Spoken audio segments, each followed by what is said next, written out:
It's Sunday. I believe this should be the start of the week for most people getting ready to work tomorrow. So hopefully we can have a pretty good draft for y'all to watch.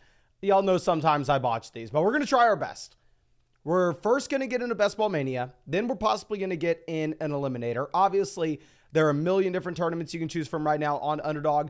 Best Ball Mania is the largest tournament. This is the $25 buy-in, $15 million prize pool, $1.5 million for first, which, as I mentioned previously, I am winning this bad boy this year.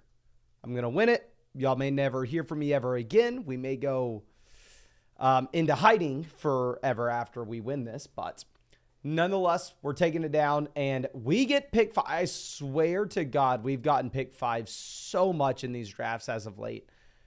I love it. Honestly, if we're going to have a shot to win this year, I think it's going to be from inside the top 6 picks. Inside the top 6 picks, you either get Christian McCaffrey, an elite level wide receiver.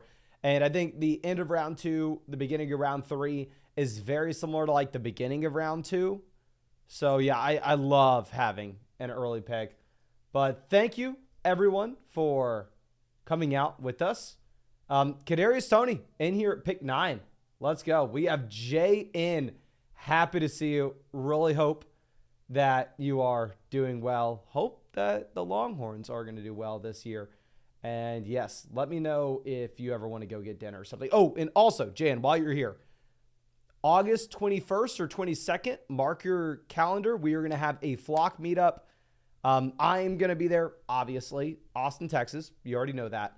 And also a ton of other fantasy football YouTubers will be there as well. So to JN specifically, and also to everybody out here, mark your calendar, August 21st, 22nd, August, Texas.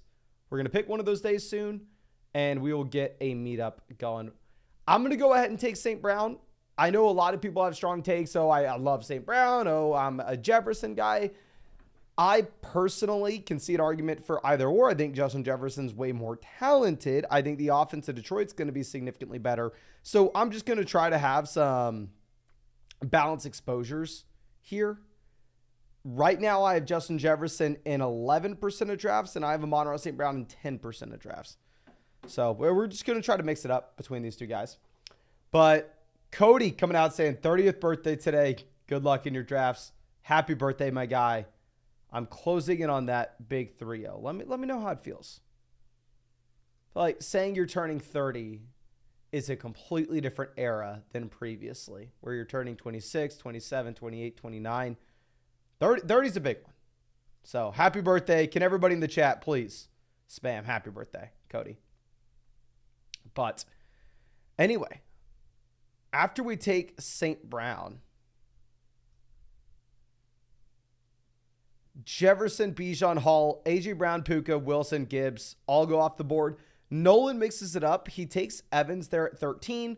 I'm going to explain this to anybody watching, at least my thought process of why Nolan's doing this. And I believe Nolan is OMG. Please correct me if I'm wrong. But my thought process would be, it's not that he thinks Mike Evans is a significantly better player than the other guys at the top of ADP at the beginning of the second round, such as Marvin Harrison Jr., such as Drake London. It's that if Evans exclusively gets drafted at the 2-3 turn in drafts currently, there are going to be a lot of Christian McCaffrey, Mike Evans starts, a lot of CeeDee Lamb, Mike Evans starts, a lot of Tyreek Hill, Mike Evans starts, where there may not be really any teams in this tournament with Jahmyr Gibbs and Mike Evans. So if those are the two players that go on an absolute tear in weeks 15, 16, 17, and OMG is the only person to advance the team with that combo, you could be looking at a unique setup here that not many people have. But let's move this. Nate says, happy birthday, Cody. For Loco on me. Oh, dear God, Cody. Don't go with the Locos. I'll say that. Kevin says, in redraft PPR, do you prefer Amon-Ra or Bijan at the 6th pick? If it is a start 2 wide receiver, 1 flex league with a shallow bench, understanding that you can get great wide receiver values late, I would honestly just go ahead and take Bijan. If it's a league where you can start like 5 wide receivers, then maybe it's a little bit different. The Almighty says made $6K in the past 3 weeks. Congrats.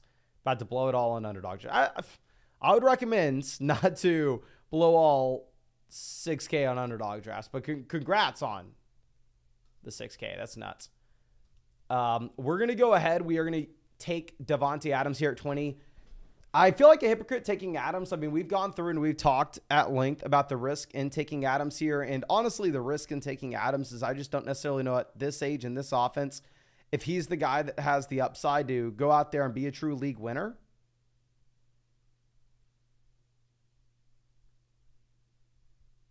So I don't know. I feel bad taking him. I've taken a lot of them. But Nate says DK over Davante. I'm definitely not going Metcalf over Adams. I will be drafting like 0 DK Metcalf if he's still going at the 2-3 turn by the time we get to August. Ray Charles asking the favorite draft spot in a 12-team PPR format. If it is a regular redraft league, I'd probably go 101 just so you can get CMC. It gives you a significant advantage over the rest of the field. If it is a regular redraft league where you start 2 wide receivers, 2 running backs, 1 flex, their wide receivers aren't going to be pushed up nearly as much as they are in these underdog drafts. So honestly, I'd probably be looking at a top 8 pick because I'd be really happy to get Brees or Bijan in round 1. Noah has been taking a lot of Adams, honestly. He's blown up this year. I hope it, because last I checked, I had like 12% Adams, even though I don't want to be taking Adams that often. Kyron goes, which sucks for us. I mean, y'all saw that we decided to go through and we decided to pass on Saquon Barkley in round 2. The reason we passed on Barkley in round 2 is specifically because I love our teams when we start wide receiver, Kyron Williams. Kyron goes at 28. Barkley goes at 27. HN goes at 26. I'm not taking Derrick Henry here in round 3. I'll take Derrick Henry if he falls to round 4. So instead, we'll pivot over to Stephon Diggs. I know a lot of people prefer Kupp over Diggs. I know a lot of people prefer DJ Moore over Diggs. Personally, I just think this Texans offense, I think CJ Stroud is elite. So I'm going to be fine taking Diggs. And real quick, of course, if for some reason you found this and you don't know what's going on, we're drafting on Underdog Fantasy. These are best ball drafts, so there's no time commitment at all during the year. It's how I draft hundreds of teams on Underdog every single year. It's how I won $150,000 on Underdog 2 years ago. And if you wanted to hop in a draft with us, you can find a link in the description, in the comment section, in the live chat. If you use code FLOCK, you're going to get a 2024 draft guide from yours truly. You'll get my 2024 rankings as well. And you'll get a 50% deposit bonus up to $250. Underdog's available in pretty much damn near every state. You'd have to be in one of these states to play. You can see the map right there.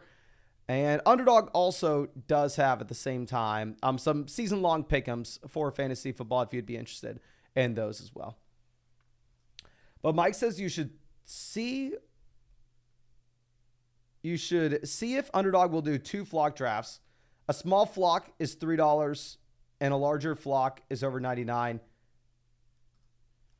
I like the idea, my friend. Hopefully this week Underdog gets me like the league settings that we can play around with for the flock drafts. And in the live stream, we can come up with what y'all want. What I'm thinking right now is definitely for sure like a lower buy-in where we can do like a $5 flock tournament, a $3 flock tournament, something like that. Maybe we could also do a higher buy-in one as well. But I think a lot of it's going to come down to how much people like the flock tournament that we come up with. Kevin says, is taking wide receiver round 1, redraft PPR, Henry round 2 good? If taking. Full PPR format, even in a setup where you only start 2 receivers and 1 flex, I still would not be a fan of taking Derrick Henry in round 2. I understand you have the touchdown upside, but this is a running back that's been on the decline for 3 years now if you're looking at his fantasy football output. A declining running back going into his age 31 season.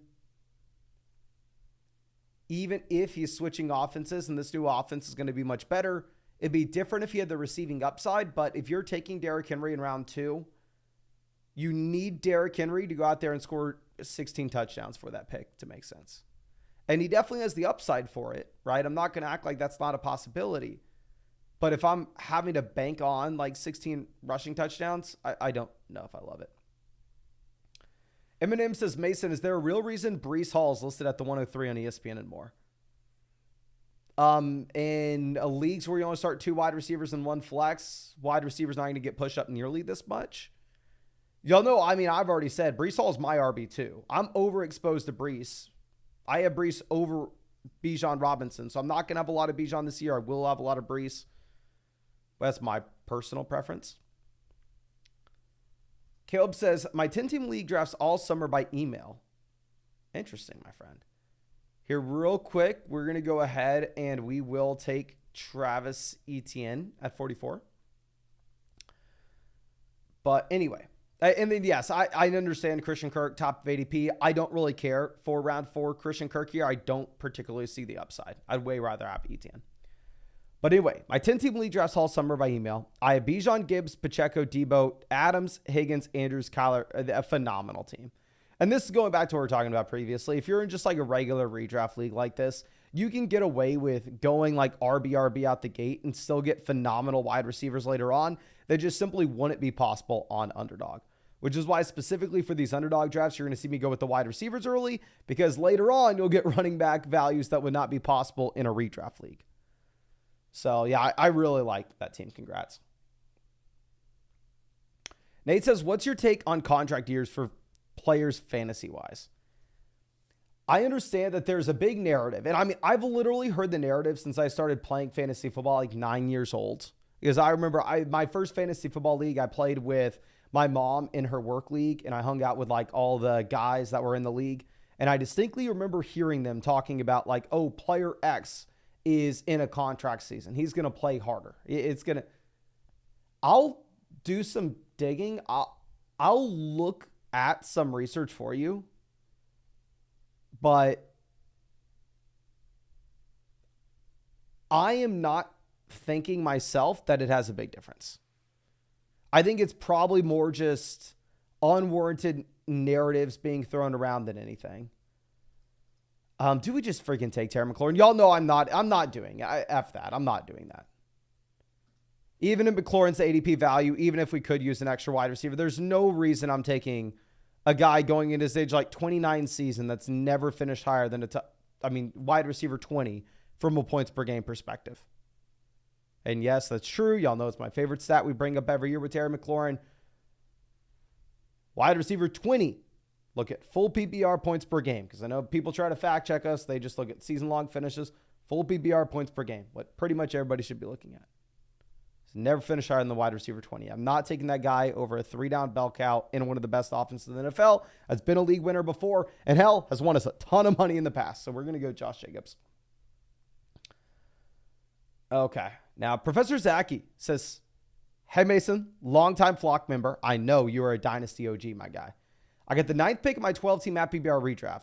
I saw your video saying it's the worst pick. Can you explain why and what the best strategy would be? I believe the 9th pick is the worst pick in Underdog drafts, because there I think you have a teardrop from the top 8 guys. In Underdog, I'm for sure just going to go ahead, take A.J. Brown there at 9. The difference in your regular redraft league, going back to what we were talking about previously, is you shouldn't be going as heavy wide receiver early. So there, if instead you possibly wanted to go ahead, you wanted to take Jahmyr Gibbs, or honestly, maybe Gibbs goes even before then, and you get someone like Amon-Ra St. Brown or Justin Jefferson making it to you at pick 9. And then I would stay flexible in round 2. I know obviously in Underdog drafts, you'll see me take a lot of these like round 2 wide receivers that in my mind in your redraft league are probably also going to be falling to round 3, round 4. Like, I'm not going to be surprised at all if you get Jalen Waddle in round 3 of your redraft league. So feel free, if you wanted to go with the running back round 1 at pick 9, if you wanted to go Gibbs. And then if you wanted to follow it up like Jonathan Taylor there round 2, and then just hammer in wide receiver values in the middle round, that is something that you could possibly do. But obviously a lot of it's going to come down to what your league mates do in the early rounds as well. And the almighty hat snatcher says, the contract year narrative is such a joke. If you don't think these guys are giving their best effort every single touch, contract year or not, I don't know what to tell you. I am right there with you, my friend. I'm going to do the research. I don't think the contract year would have anything to do whatsoever when they actually get to the games on Sunday. And this is why I always hate like the Tom Brady narrative of, oh my gosh, he wants revenge. He's going to try extra hard this week. I think that he's going to try extra hard. He really wants to beat this team. Other weeks, he's not really trying, but this is the week where he's going to go all. I think the majority of that is just mumbo jumbo. It's just the media wanting to hype some stuff up so they can get extra ratings, so they have something to talk about. But I will look a little bit deeper into the contract year because while it probably has no impact whatsoever during the actual games on Sunday, I could buy the argument. T. Higgins is in a contract year. During training camp, he's going to be training extra hard. His diet is going to be extra dialed in. The regular day-to-day stuff that he's doing to prepare himself for the season, maybe he takes it a little more serious. So I could buy that argument. So I think it's a good enough question to dive a little bit deeper with it. And I'll make a full-blown video for you. But John says, 2-player keeper league. We have Tyreek, Saquon, Puka. Double flex league. Who are we going to keep? I would probably keep Tyreek and Puka in a full PPR format where we can start up to 4 wide receivers. If you wanted to go Tyreek, Saquon, I'd be fine with it, but for sure, make sure you're keeping Tyreek. Okay, so let's move this around. We took George Kittle, so we're going to take Ladd McConkey just because he is the last wide receiver that's in this tier. We know we're going to have a running back that we like making it back to us. Wide receiver, our best option is going to be Cortland Sutton, and that's the very best. So, 1, we get a wide receiver before the tier drop-off happens. And 2, we add in a potential stack with one of our quarterbacks later on. Because if you look at this team, it's a team that I really don't like to build this way. I'm sure y'all have seen this by now. But I personally prefer getting an elite level quarterback where we can. I love round 5 Lamar. I love round 5 Mahomes. I love round 4 Jalen Hurts. I love round 4 Josh Allen. We don't get any of those options here. So we don't have an elite level quarterback on this team. We weren't able to get CJ Stroud at pick 68 to pair up with Stephon Diggs. It's another reason I like taking Stephon Diggs where we did, because a lot of times you'll get Stroud falling to you there. And I think it's a great quarterback spot. But once we whiff on those quarterbacks, we still have to set ourselves up for quarterbacks later on. So right now, we have the potential to go Jared Goff. We have the potential to go Brock Purdy. And adding in Ladd McConkey, it also gives us the potential to go Justin Herbert. So we're not going to feel forced. We're not going to feel like we need to go ahead and reach on one of those other quarterbacks just because we have another option in Herbert in case we were to miss out on them. So I think Ladd does a couple different things for us here. Now, I will say, just from a neutral standpoint, I think Ladd was an overrated prospect coming out. If you look at his production measures at Georgia, he stayed there forever. He was never hyper productive. He had to compete with A.D. Mitchell early on in his collegiate career, but Mitchell didn't even produce at Georgia, so it's not even a valid argument. He had to compete with Bowers, but Bowers, I don't know. I understand film guys absolutely love Ladd McConkey. He's a borderline round 1 NFL draft pick on a thin wide receiver depth chart going to an elite level quarterback.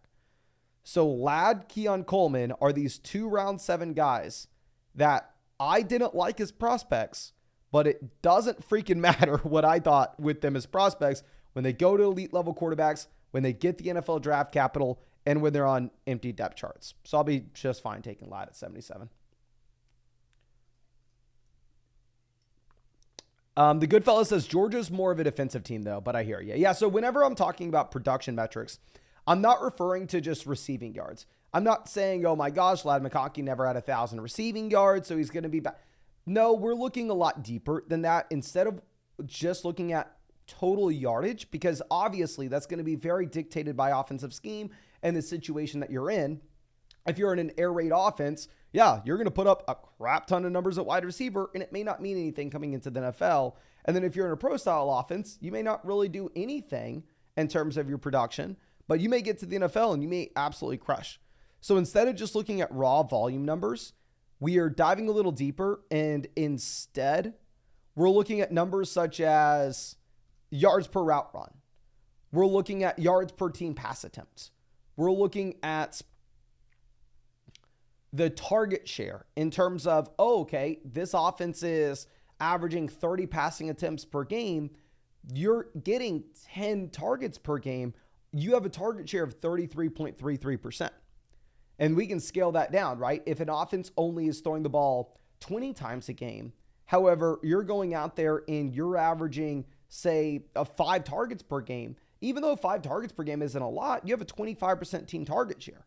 So you are dominating production measures in the context of your overall offense. So what you can do is you can take market share numbers for those guys in school, and you can put context to them by looking at who they played alongside. A good example of this is you go back to the historic Alabama wide receiver room, where you had Jerry Jeudy, where you had Henry Ruggs, where you had Jalen Waddle, you had John Mechie. I mean, you have Devonta Smith, where we can say, okay, yeah, Jalen Waddle wasn't super productive. His production metrics are not solid, but then you see him go around, top 10 of the NFL draft, and you go, okay, he played with these other 4 wide receiver picks that all went round 1 of the draft. So we can say, okay, yeah, his production makes sense why he wasn't hyper productive. Look who you play alongside. And that's why I'm bringing up Ladd, saying he didn't dominate in targets whatsoever. And if you're looking at who he played alongside, he played alongside A.D. Mitchell early on, but Mitchell didn't do anything at Georgia. That's why he did transfer over to Texas. So really, he only played alongside a tight end at Bowers. So now let's move down. We're going to take David Njoku, as y'all already saw. I think taking David Njoku puts us in a very comfortable spot in that we only have to take 2 tight ends. We can lock ourselves in 3 quarterbacks. We get another option of going with Deshaun Watson later. And yeah, I think David Njoku can outscore the other wide receivers that are in this round. And I know it seems like we're taking a Kittle there at 68, then following it up with David Njoku at 101. If you look at the video titled, I investigated the best tight end strategy in fantasy football, we looked at over the past 4 years of what's worked in these underdog basketball drafts.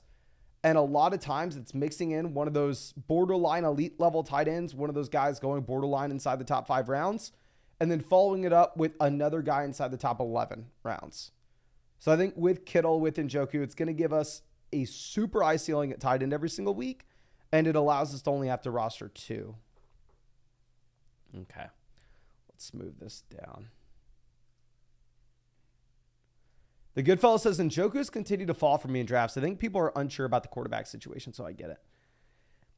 The thing that I'm looking at with David Njoku, because I completely understand, right? Yeah, the quarterback situation doesn't look good with how inefficient Deshaun Watson has been over the past 2 seasons. Y'all know I'm one to believe that NFL sportsbooks, they know more than anybody playing fantasy football, and of course I'm throwing myself into that. I think that Vegas sportsbooks know significantly more than I do in terms of projecting out these offenses.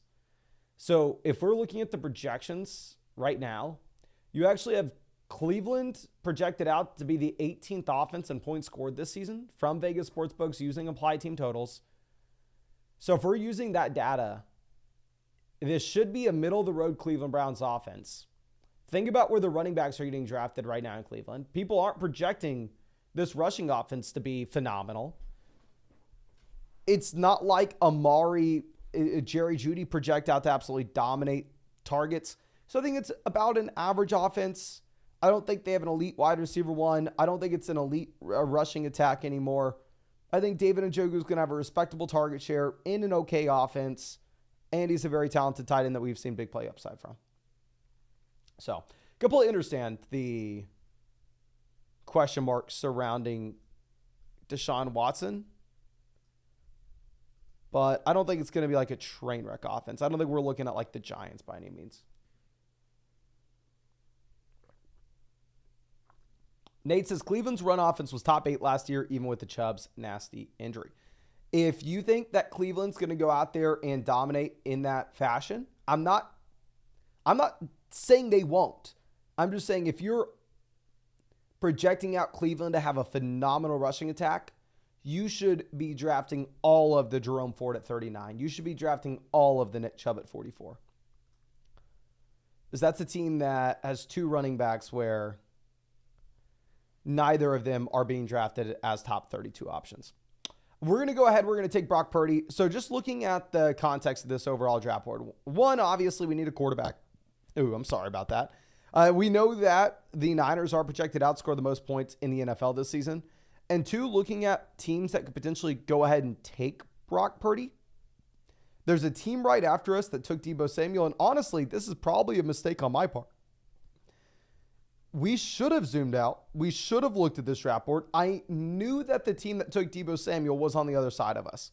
So my initial thought process was, okay, well, if we don't go ahead and pull the trigger on Purdy, the Deebo team's going to. Probably a bad call on my part. We should have zoomed out. We should have taken the time to see that, okay, that team's already drafted Joe Burrow and Jordan Love. So more likely than not, they would not have taken Brock Purdy. None of the other teams on this side of the draft board have any Niners. So, yeah, we possibly should have passed on Purdy and saw if we could got him on the way back around. Now, let's see what this team does. The team that I was worried about taking Purdy. They go Eckler. I'm going to take Blake Corum. I'm not a big Blake Corum guy. I am drafting much more Kyron Williams in rounds 3 with his ADP than I am with Blake Corum in round 10 with his ADP. But I don't know. I could obviously be wrong about Kyron. I was wrong about him last year. He is an outlier type player. Was reported him dealing with an injury previously. Blake Corum did just go round 3 of the NFL draft. So might as well mix in some Blake Corum in round 11 when he falls past ADP, just in case I'm wrong about Kyron. But Kurt Work, happy to see, is always my guy. My redraft league loves to draft quarterbacks, meaning even drafting them in the first round. Do you suggest I go get my quarterback early with them, or should we let them fall to me normally and not reach? Please don't feel the need to donate for this, but can you answer? Do you know if your redraft league mates, will they draft a QB2 highly? Or if they say go through and they took Patrick Mahomes round 1, are they not drafting another quarterback until the very end of the draft? Or would they look at like round 10 Brock Purdy and all of a sudden go, okay, I'm going to grab Brock Purdy in round 10? I think that's very important. And then we can look at tiers. So just let me know. Are they going to take QB2s highly, or are they going to let QB2s fall once they have their QB1?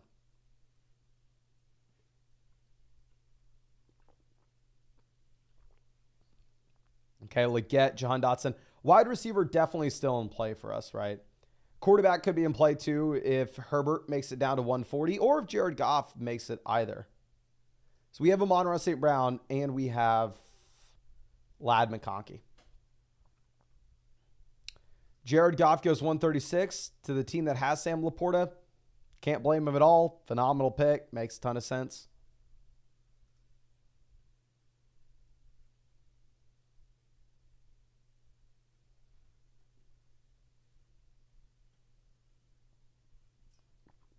The Almighty Hat Snatcher says, Mason, can you sell me on Zamir White? I've seen you draft him a lot this offseason. I'm just not convinced at all his current ADP. I actually was not drafting Zamir much. Yeah, B coming out defending us says he wasn't drafting Zamir earlier because his ADP wasn't insane, but since he's dropped. Yeah, my thing with Zamir, we'll go back to this. I really want to make sure we're answering Kurt's question if we can hear from him. If you look at previously where Zamir's ADP was, my issue with it, and going back to this, is if y'all remember, Zamir White used to be a running back that was going at the beginning of round 7. Zamir White was going a completely different tier ahead of Jonathan Brooks, James Conner, DeAndre Swift, Zach Moss, Kamara, Montgomery. I mean, he was Montgomery, Ramondre, Aaron Jones, Kamara. They used to go earlier as well. But essentially, Zamir was the tier ahead of these round 8 guys. And with Zamir, my thought process previously was there's nothing that separates him from the round 8 running backs. Why the hell am I going to draft him in round 7? So I wasn't drafting him there. But now that he falls to round 8, I mean, if we're going to be objective about this, especially on a team where we have Adams, he does project out to be the starting running back. He looked decent in flashes last season. The really only other name you have there is Alexander Madison coming off significant injury in a really disappointing season. So, I don't know. But Kurt Yeah, please let me know. I don't know if you saw my question earlier. Regarding your question, are your league mates going to take players QB2s early? Will they? James, happy to see you, my friend. James has been a long time member of the flock. And yeah, right now in June, July, we're for sure focusing on best ball drafts. We'll mix it up definitely as we get closer to. We're going to go Quentin Johnston to get the Ladd McConkey, Quentin Johnson, Justin Herbert double stack. And also we need another wide receiver. But yeah, we are primarily focusing in on underdog drafts in late June, early July, because really only people are drafting best ball. Nobody's really drafting redraft leagues right now. As we get closer to the end of July, beginning of August, of course, we'll pivot over and we'll start talking about ESPN values, strategy, etc. But yes, real quick, if y'all have not done so already, please go down there, drop a like on this live stream. If we hit 300 likes, we're going to fire up another draft after this, and the next draft we'll fire up will be an Eliminator draft. Yeah, happy to see you, my guy, as always. And I forgot where you're based out of. I apologize. But if you are anywhere close to Austin, let me pull up the exact date for you, because I have the exact date. I've been saying August 21st, August 22nd. Well, let me just get this down. It'll be whatever day Thursday is there. August 22nd. We are going to do a Flock Fantasy meetup in Austin, Texas. I will be there, of course, and a bunch of other fantasy YouTubers will be there. A bunch of fantasy football fans will be there. So if you want to come out, hang out, my friend, talk some fantasy football, love to see you there. And obviously that goes to everybody here.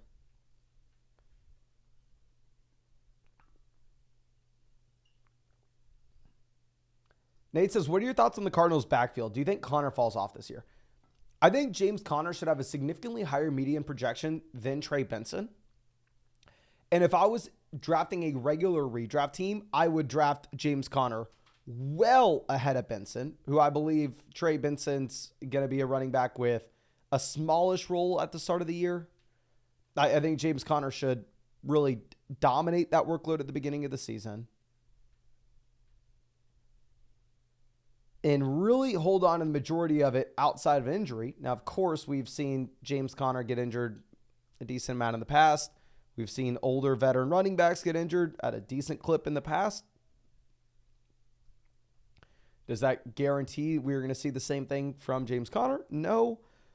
The reason specifically I'm not drafting a ton of James Conner, however, in these underdog drafts, we are heavily incentivized to go for points in weeks 15, 16, 17.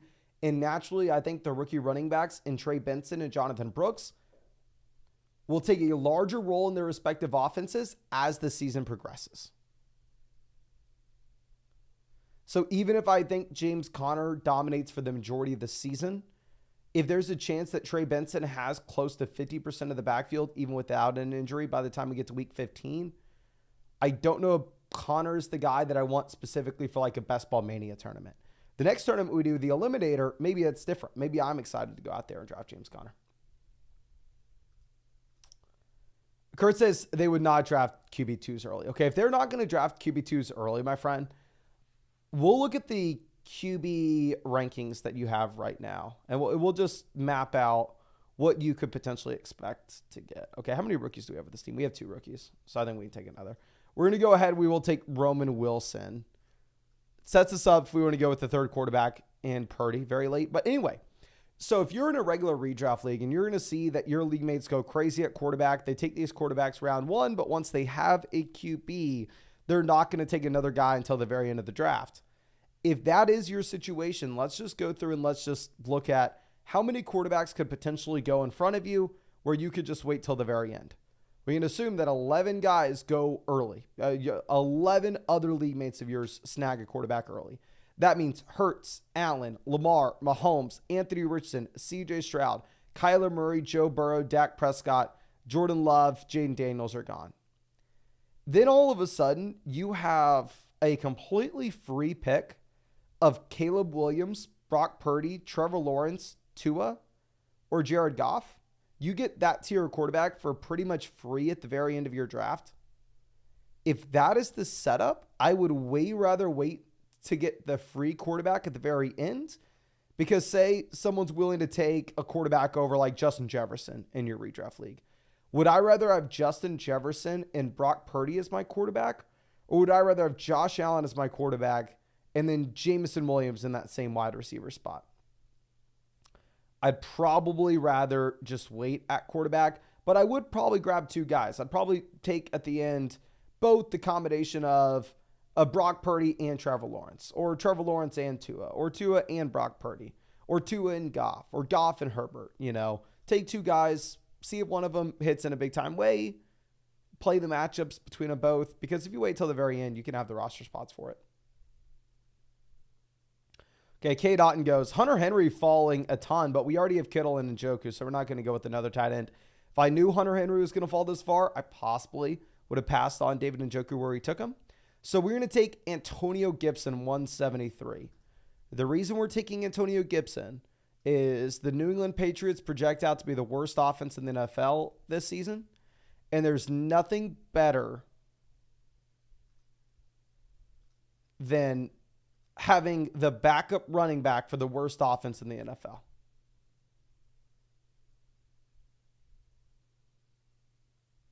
So, nothing better. Now, wide receiver, we have St. Brown, Adams, Diggs, Ladd, Quentin Johnston, Roman Wilson.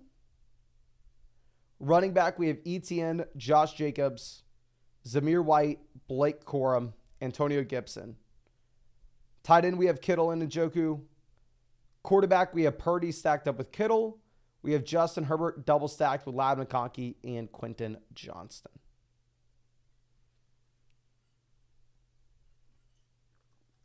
Teresa says we're at 300 likes. Hell yes. We are.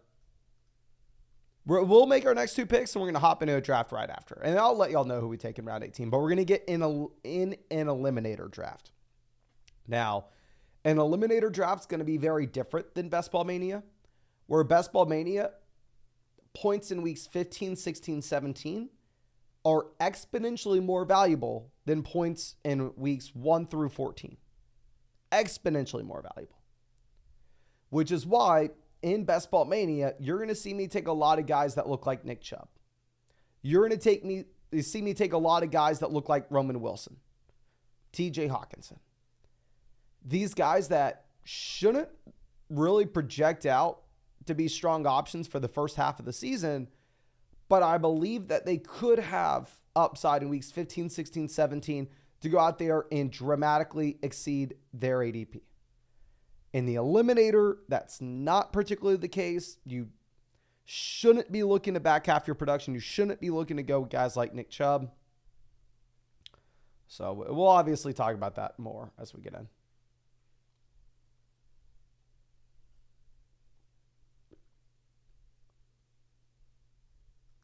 Gage says, thoughts on the Chiefs having 3 games within 10 days during weeks 15 through 17. I didn't believe it whenever I first heard it, but I don't know. I wish there was an easy way for me to research it, and maybe somebody knows the answer here. Has there ever been another situation like this? Where I can go ahead and I can pull up the dates with their weeks 15 through 17 schedule real quick for you.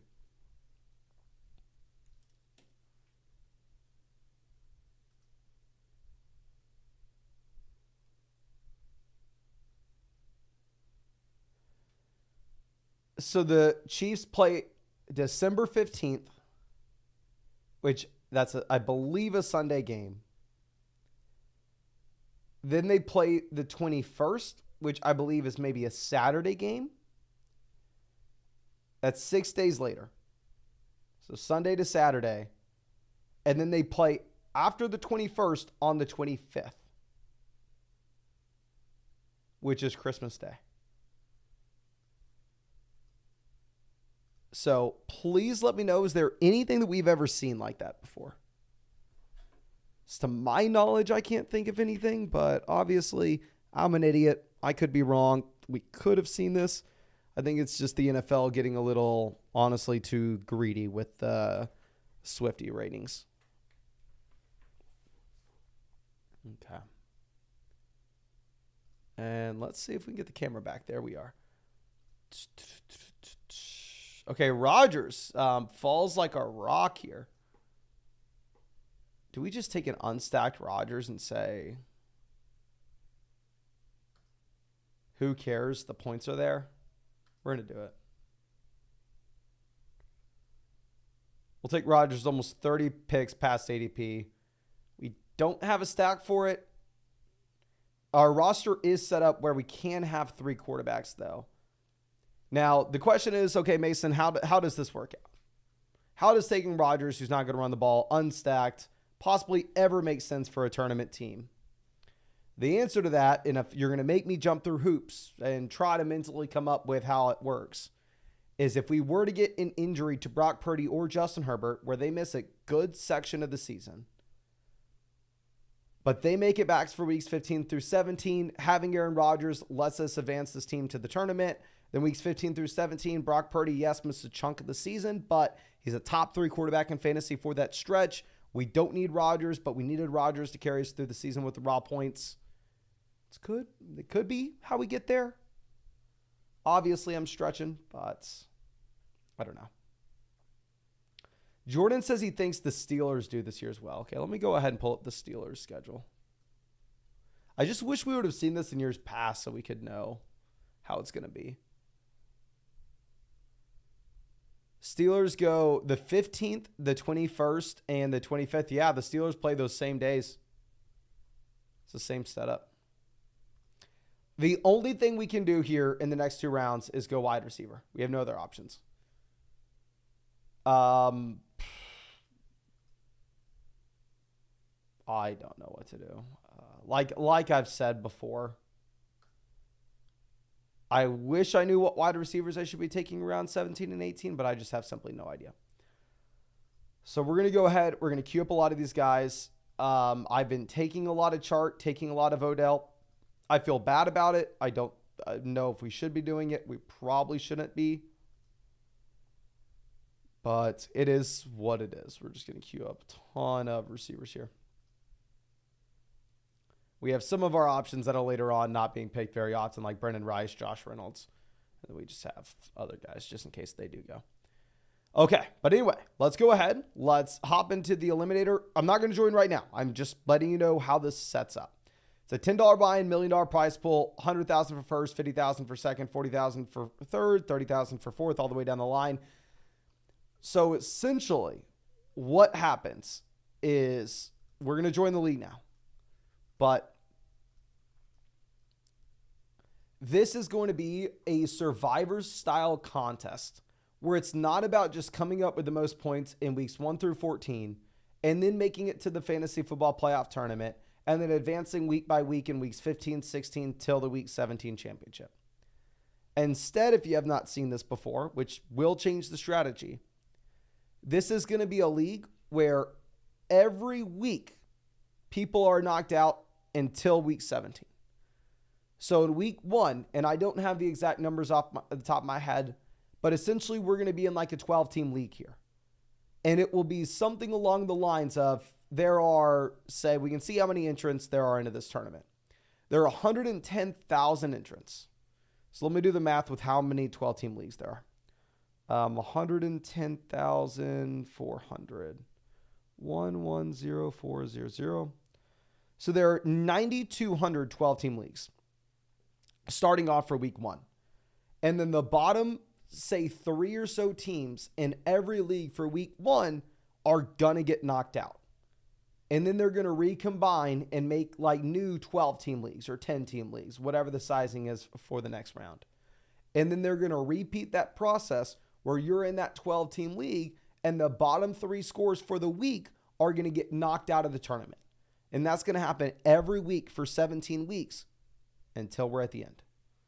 So it changes the strategy. Like I said, this isn't the same setup that you have for Best Ball Mania, where I believe personally that you're incentivized to go with the players that are going to have the elite level ceilings in the final 3 weeks, even if they disappoint at the beginning of the year, aka guys like Nick Chubb there, I think make a lot of sense. Whereas here in a tournament like this, where it doesn't matter if Nick Chubb crushes in the final 3 weeks, because if he doesn't play in the first half of the season, you're probably already knocked out. There, I'm not too excited to take players with that mold.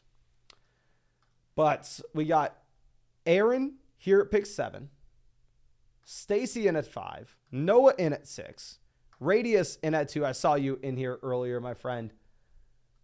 And yes, Teresa, sadly we got pick 11, but happy to see you here. Ledex out at 4. John Connor says Ravens also have the 3 games in 10 days the same weeks.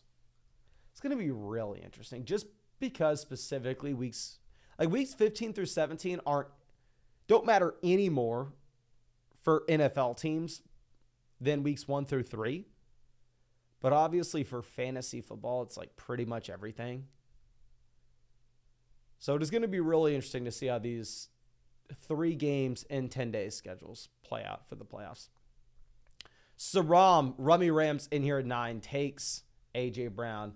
Pigman out at 8, takes Breece Hall. Yes, I saw you out here, Saram. Puka goes, we'll go ahead. We'll take Garrett Wilson. As I mentioned previously, I know personally we want to at least get one wide receiver in rounds 1 and 2. I think Wilson's probably the weakest round 1 pick that you're going to have.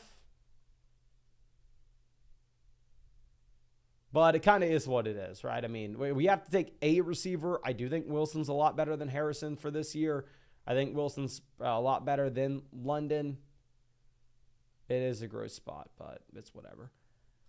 And you can make an argument that Drake London's a better pick here than someone like Brandon Ayuk. But the reason we're going to go ahead and take Ayuk is I believe the overlap of Garrett Wilson, Brandon Ayuk teams in this tournament, based off the ADP that they currently have, will be less than the overlap of Garrett Wilson, Drake London. I believe Ayuk and London are in the same tier for me, so I personally don't care which one we get. So I would rather have a little more leverage over the rest of the field by taking someone like Ayuk.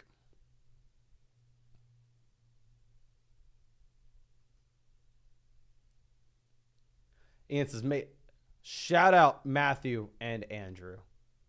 Hope y'all are looking forward to the football season. I definitely am. The good fella asking if we were going to go Garrett than Gibbs. I definitely would have taken Gibbs if we would have made it to us at 14 because I do believe that Gibbs is a much better player than these round 2 guys. And at the same time, based off the way that ADPs line up, where you get a lot of Jahmyr Gibbs at pick 12 and 13, and you get a lot of Garrett Wilson at picks 10 and 11, I don't know if there's going to be as much like Garrett Wilson Gibbs as there would be Garrett Wilson London. And Teresa, I was just looking at that mod league. I'm going to go ahead. I'm going to make a video for that. I'm going to post it on the site, and I'm also going to get Jeep Guy a link so we can send it out in the league just in case someone in the league doesn't have site access.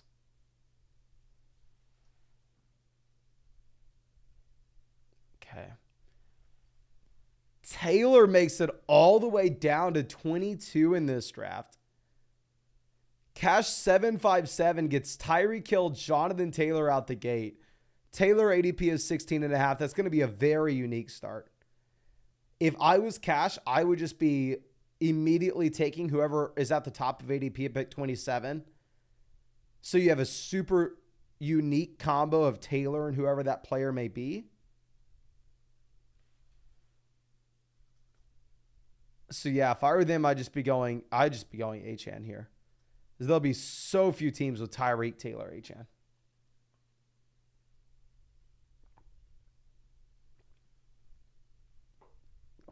But going back to what we were talking about previously, like the differences between, and yeah, they do just that. They go Achane, which is going to be difficult to make a wide receiver, running back start work, or at least personally, I find it difficult too. But I feel like it's just such a unique start out the gate that if those are like the 3 guys that crush us here, you will have a lot of leverage over the rest of the field because you won't be going up against too many teams that have those 3 guys, if any. But a couple different things that we were talking about here with the Eliminator drafts. One is we've already mentioned those guys that project out to back half their production, rookies, injured players coming into the season, maybe someone like Rashee Rice dealing with the suspension. Those guys are much more valuable in Best Ball Mania than they are going to be here. The second thing is, in these drafts, personally, I think, and I want to be very clear with you, I drafted probably about 10 Eliminator teams last year, and I did not have any success with them. So who am I for you to listen to? I'm just some random dude on the internet. But the second thing I personally am expecting with the data with this, which is just very difficult to draw data from because this is the second year of having these drafts, I think we're most likely going to see 3 tight end and 3 quarterback builds be the best in providing you a very high floor from a week-to-week perspective. So personally, y'all know in like Best Ball Mania, I'm always going out there and I'm always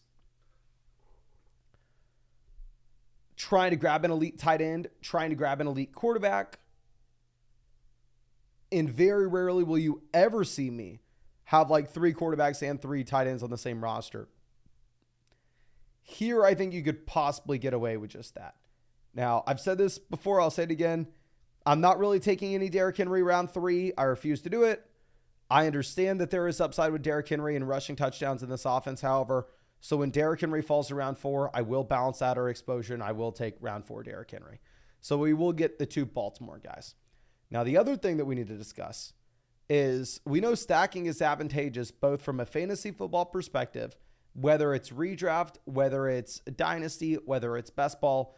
Typically, you want to be stacking your teams so you can go through and polarize your range of outcomes. If you hit on one bet, you're going to hit on the other. Where if you miss on one, you're going to miss on the other, but it doesn't matter. If you whiffed on Tyreek Hill in round 1, where Tyreek ends up getting injured, who cares that you took Tua later on, because you probably weren't winning the league anyway. Here, I'm not saying stacking is not important.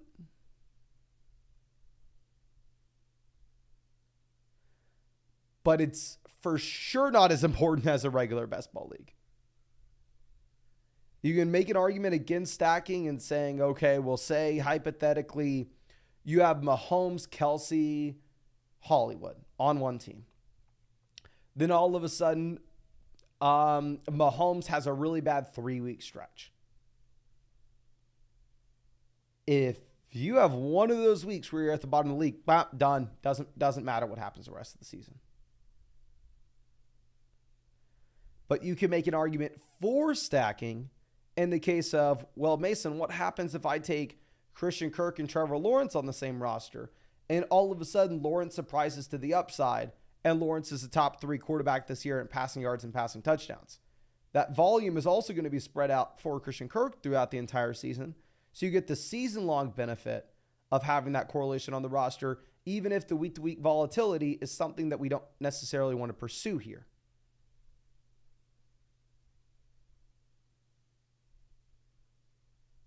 So I think you have arguments for stacking in the Eliminator. I think you have arguments against stacking in the Eliminator. How I'm going about this is I'm probably never building full-blown onslaughts. I'm probably never going to go through and take, say, Flowers, Lamar, Bateman, and Tez Walker. Like, there's no way in hell I'm taking 4 players in the same offense. I still probably want to be targeting stacks where we can. Like, say you took Lamar here at 45. If Andrews makes it to us at 52, I probably am still going to take Andrews and see if we can just hit on the offense from a season-long perspective. So one-off stacks, I think, makes sense. Double stacks, I'm probably going to be not as excited about. But like I said, I'm just straight up speculating here. I'm just kind of rambling to myself, seeing if I can think through this and make any sense of any of it. Okay. John says maybe stacks are good, but onslaughts aren't. Yeah, that's what I'm thinking, my friend.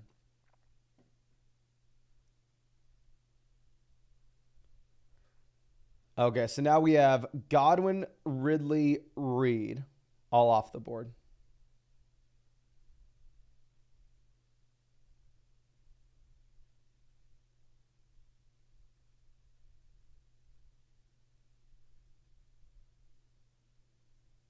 Okay. Hollywood goes 57. Phil Rivers has Jalen Hurts, Puka Nacua, Drake London, and Travis Kelce.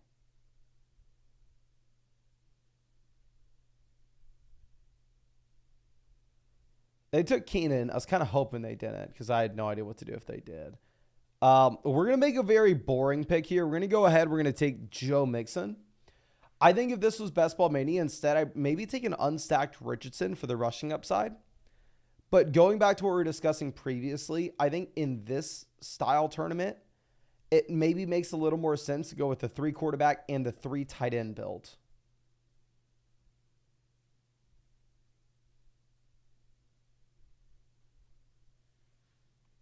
And Alex says, are you watching bye weeks in this as well? Bye weeks for sure are going to matter here significantly more than they would in a regular setup.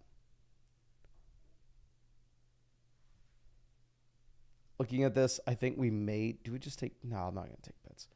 I know this is gross, but we're going to go ahead. We're going to take Rachaad White. I'm playing around. We're going to try something new. This looks nothing like a Best Ball Mania team would for me. But I really want to set ourselves up with a spot to go 3 tight end and 3 quarterback. Benji says, I think it'd be funny if you did a mock draft on ESPN using Underdog ADP and seeing the best team that you could get.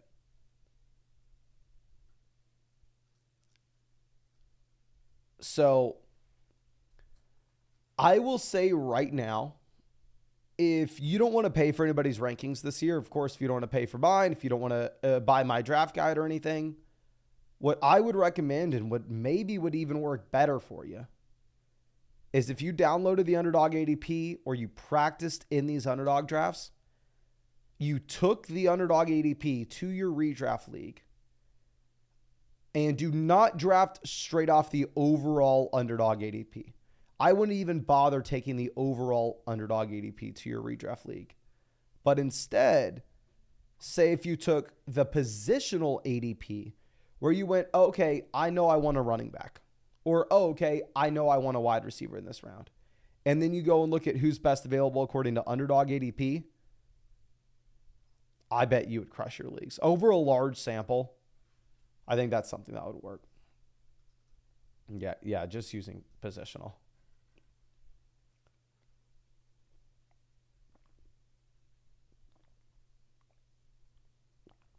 Okay. So let's see. That team at 7 did decide to double stack Nico Collins, Tank Dell, and CJ Stroud. I want to point out where I think this would work in the Eliminator draft, and I think it's exactly how they did it. They didn't go into the drafts say with the exact plan of, okay, I'm going to force a Houston Texans double stack, but Tank Dell ADP of 35 falls to you at 42, and then you get CJ Stroud in the middle round 6.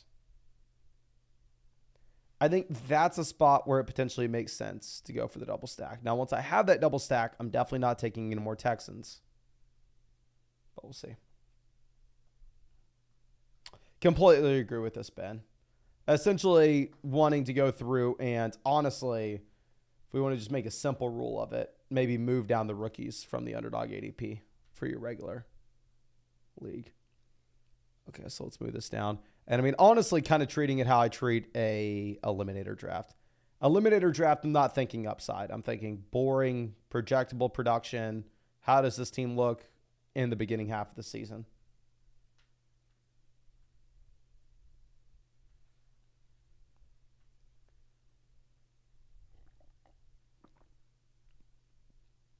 Lad off at 75. Evan Ingram goes 76. Like Keon Coleman is the perfect example. And I'm letting you know right now, if Keon Coleman makes it to me at 83, I may take Keon because he's at the end of the tier. But Keon Coleman is an example of one of these guys that I would really like in Best Ball Mania, and I plan on taking him a ton in the traditional underdog tournaments. And then I think, okay, low floor player, but extremely high ceiling from a touchdown perspective, especially in weeks 15 through 17. That is someone I'm trying to load up on a ton in traditional underdog drafts. Here in the Eliminator contest, that profile I'm not as interested in. I'm not saying I won't draft it, but just not as excited about it.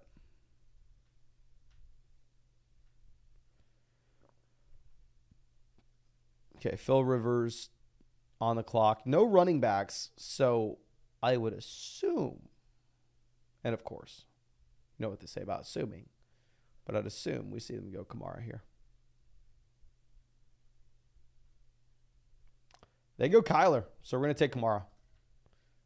I would never do this in Best Ball Mania, but let's see how it turns out in an Eliminator.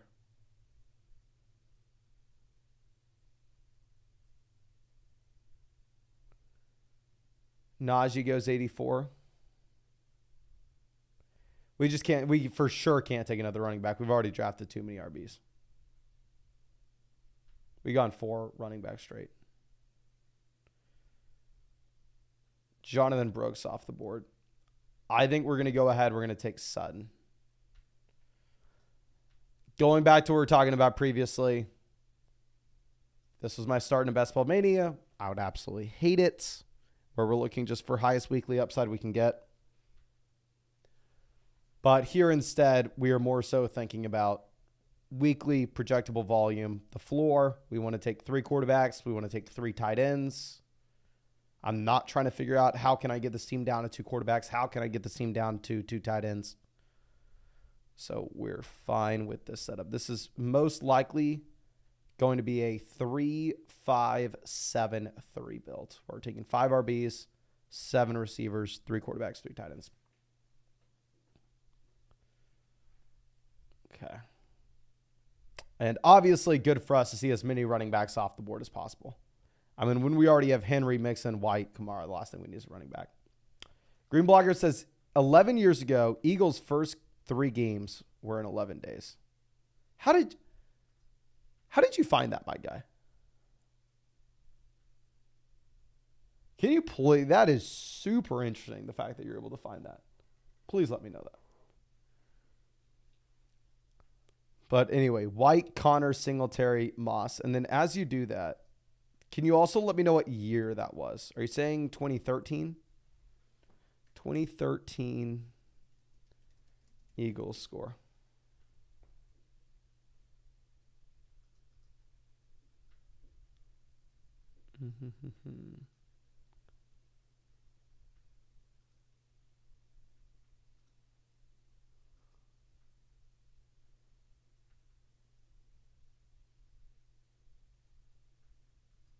Wasn't 13. Actually, no, it was. Played Monday to open up the season, September 9th. Sunday, September 15th. Then Thursday, September 19th. So, yeah, 10, 11 days. This is a season where they go 10-6. They go 2-1 in those weeks. The final week, they lose 26-16. Then in the week after, they lose 52-20. In this season, super strong. Wonder if there's anything that we can take away from that. Jimmy D says, if you won Best Ball Mania, would you do more or less drafts the next few years? I don't know. Really good question. Probably more. I'm guessing. But I have no idea. I'm guessing. Obviously, we'll see after I win Best Ball Mania this year.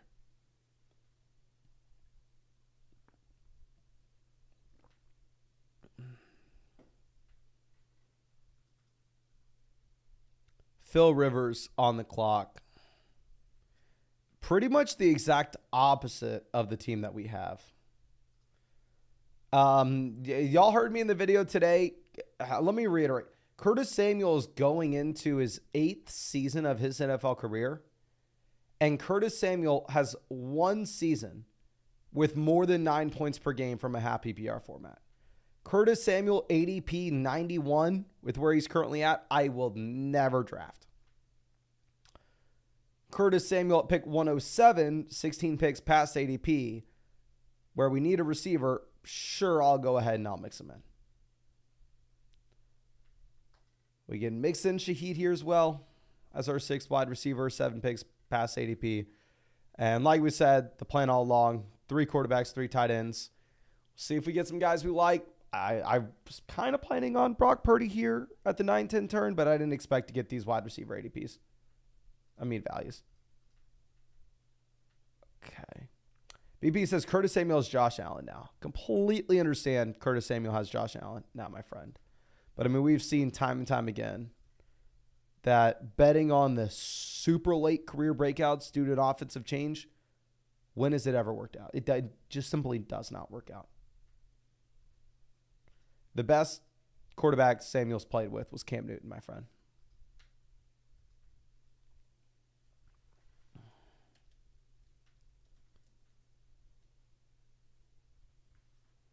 Okay. We have never seen DJ Moore with a good quarterback. I'll say that. This is DJ Moore's. DJ Moore played with Cam. But not saying Curtis Samuel was not a solid player in the Panthers, but what is the real upside of Curtis Samuel?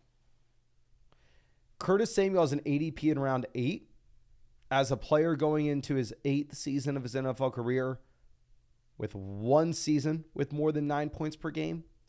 And Keon Coleman, as a borderline round 1 NFL draft pick coming in, is going in round 7. I will take all the round 7 Keon Coleman if we're drafting on Underdog for upside, trying to turn $25 into $1.5 million. And I will fade the hell out of Curtis Samuel going into his 8th season.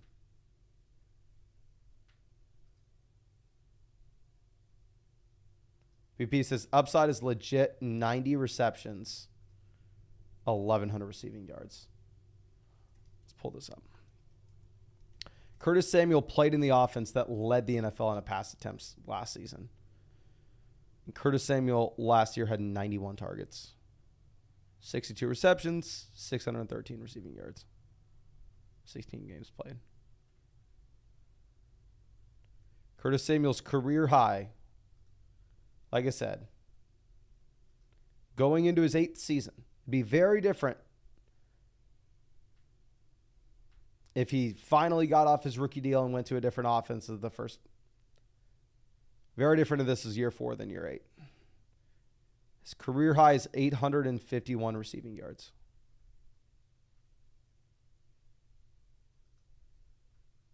I think to say his upside's 1,100 receiving yards is pretty aggressive. We'll go ahead. We will take Mike Williams here as our last wide receiver at 131.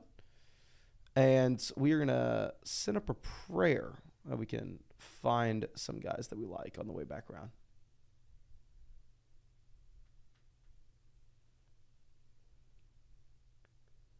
We're going to go ahead. We will take Justin Herbert. We don't have Herbert stacked. I don't think it's I don't think it's the end of the world in an eliminator to not have our quarterback stacked up as it would be in a traditional underdog draft.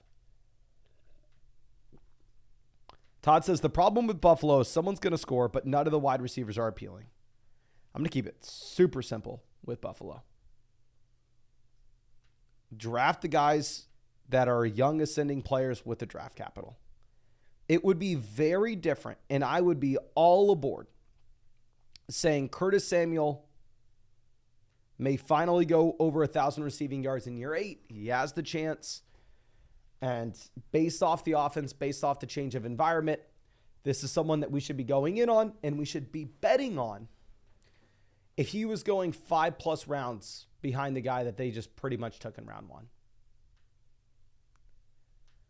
If Keon Coleman was going as like wide receiver 32 and Curtis Samuel was going as wide receiver 62, I completely understand the upside argument case for Curtis Samuel. My thing is, give me Dalton Kincaid in round 5. Give me Keon Coleman as like wide receiver 47. Where I feel like I don't need to make the Curtis Samuel bet.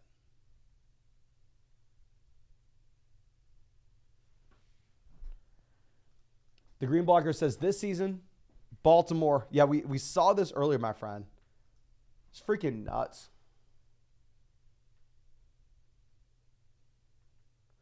Yeah, so you can't even say that if the Steelers, Baltimore, Texans are all dealing with the same crap. You can't say, oh, don't draft the Chiefs. Don't draft the Chiefs because they play in 10 guys. BB says Curtis Samuel can outscore Kincaid and he's going 6 rounds later. Curtis Samuel has an ADP in round 7 on Underdog. And Kincaid has an ADP of round 5. Curtis Samuel goes 2 rounds after Kincaid. If this was true, where Curtis Samuel was going 6 rounds after Kincaid, I would completely agree and I'd completely understand your argument. Just the fact of the matter is so many people like Curtis Samuel this year that you don't get a 6-round discount. You get a 2-round discount in comparison to the year 2 tight ends. BB says Samuel goes around round 10 usually. What platform are you referring to, my friend? Please let me know. Because maybe we're talking about 2 different things. Maybe we're talking about ESPN. I'm talking about Underdog. And that's where the disconnect is here. Okay, so let's move this over. Hawkinson goes 150. I said this earlier, but Hawkinson's a great example. Someone that I'm very excited to take in Best Ball Mania. I'm very excited to take in a puppy tournament. Very excited to take somebody. I mean, in a tournament where we're thinking about weeks 15, 16, 17 as the primary drivers. Here in the Eliminator, I'm not going to be taking someone like Hawkinson. I'll just get my exposure elsewhere.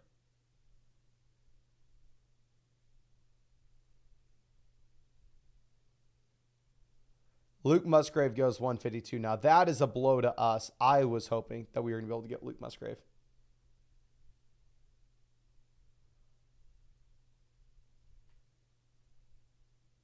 Okay, Marshall and Lloyd goes 153.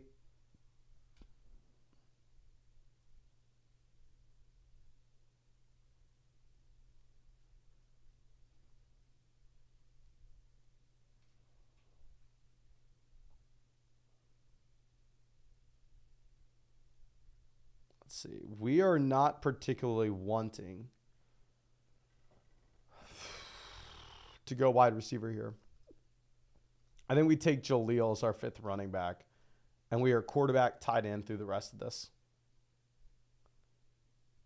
So we have Wilson and Mike Williams. So you can say don't take Rodgers because you'll get a lot of week-to-week volatility.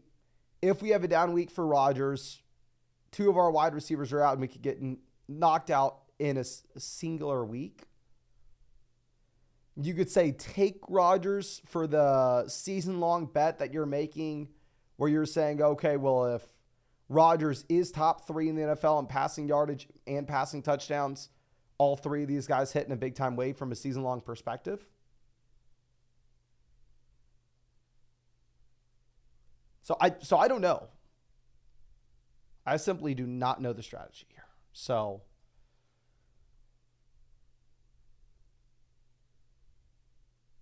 I am going to take Aaron Rodgers and send up a prayer that if Rodgers, through Rodgers' down weeks, which obviously every player in fantasy, even the top guys like Mahomes, will have a few down weeks. We're going to send up a prayer that Justin Herbert can carry us through those, and then whatever 3rd quarterback we end up taking. Okay, let's move this over. Have a good night, Cole. Thank you for stopping by.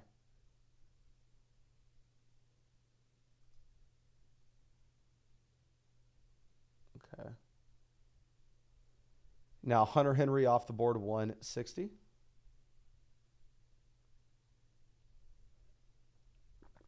Z Millie says, I've feel like if we can figure out the Bengals backfield, there's a lot of value there too. I am in 100% agreement with you. If you look at the current points that the Bills offense is projected out to score, it feels like the Bengals backfield is very much underrated, but at the same time, I'm not a big Zach Moss guy. I'm not a big Chase Brown guy. So it feels like, okay, there are going to be points scored here. I don't really like either play. It's very different than like the Raiders, right? Where the Raiders, I go, okay, I don't really care for Zamir White. Plus, I'm fine not having Raiders running backs. What's the real downside? Does Gardner Minshew elevate this to be a top 5 offense and I get crushed? I don't really expect that to happen.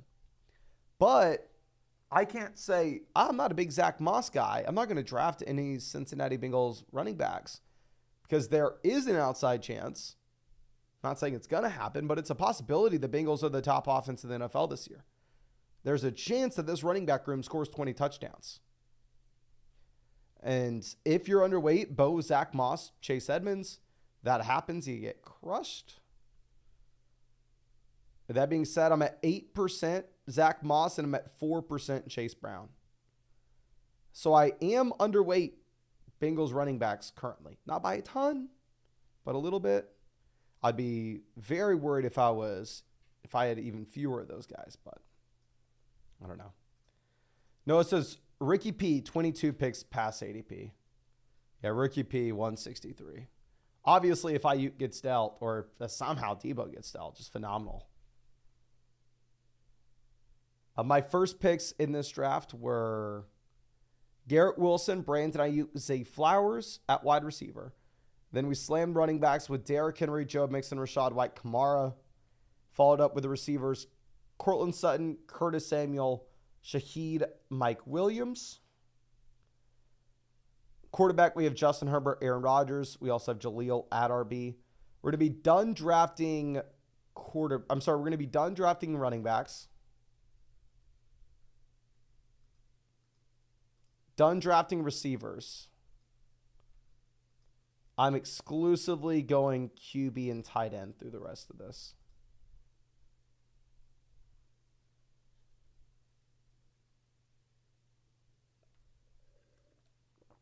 Okay, good for us to see wide receivers go. And this team has 6 receivers. This team has 4 running backs. This team has 5 receivers, 6 receivers, 4 running backs. I expect us to see some more wide receivers and running backs go before our picks, which should be nice for us. K-Dot and off at 175.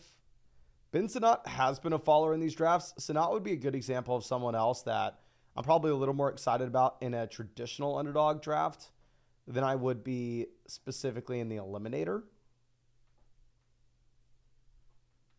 Wandale goes 176. Bucky Irving, great for us.